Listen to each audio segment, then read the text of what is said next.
All right, we have some breaking news coming in, viewers, after Vladimir Putin's visit to India. Now, what we are getting to know is that Russian military hardware and spare parts for Indian military will be manufactured in India. Russia has agreed to encourage joint manufacturing in India of military hardware and spare parts for maintenance of Russian origin arms and defense equipment.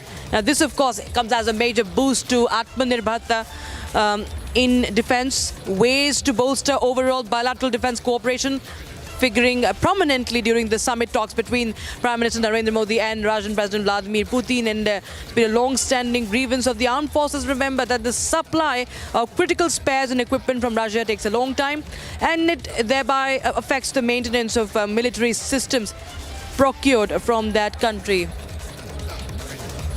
Okay, defense expert Major Samar Paltu joins us on the broadcast for more. Major Tur, well, this is a major boost for Atmanirbharta, and the fact that the fact that now there will not be much of delay after this step is taken, and now the spare parts are manufactured in India, sir. This also comes as a big relief for the Indian Armed Forces.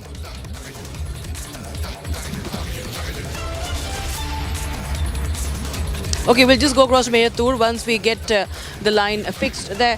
But this is a major move coming in, viewers, from Sukhoi 57 to S-400. Everything has been on the table. Okay, I'm told that defense expert Major Samar Paltu is back with us. Major Samar Paltu, Russian military hardware, spare parts for Indian military, all will be manufactured in India, sir. How does how does it become a relief for the Indian Armed Forces, sir? Well, Rakshita, you see, we've been using the Russian platform since 1971 and maybe a bit prior to that. So all our weaponry is mainly been dependent on the Russian technology and the Russian know-how. And, we have also created the BrahMos missiles, which has been a joint effort by the Russians and the Indians. And now we are coming up with a longer range of BrahMos with a 450-kilometer range up to 800-kilometer long range BrahMos.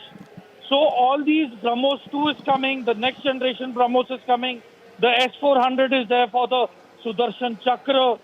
Then we have the R-37M missile, which is a hypersonic missile. So all these are going to be, in fact, R-37M is going to be deployed onto the Sukhoi 30 MKI. And then there's the upgradation of Sukhoi 30 MKIs. So you see, there is a very large arsenal of Russian equipment that we have, including small arms, which includes the AK-203 series. So I think it is the best way forward that if we are totally into a certain weapon system platform belonging to a certain nation, so I think it is wise that both collaborate and set up a team and a mechanism in which we can contribute to each other, be it in Russia or be it in India itself, so as to improve onto the technology, the metallurgy, the material sciences, the stealth technology, the ballistics, the metallurgy. So there is so much of scope, right from space, health to military.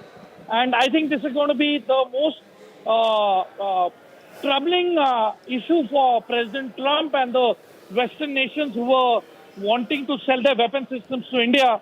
But the wise decision made by India is to improve the present weapon platforms, especially after the Russia-Ukraine war. The Russian equipment is now battle-hardened, war-tested, and is up to the mark as per today's times and technology. So I think this is a positive way ahead.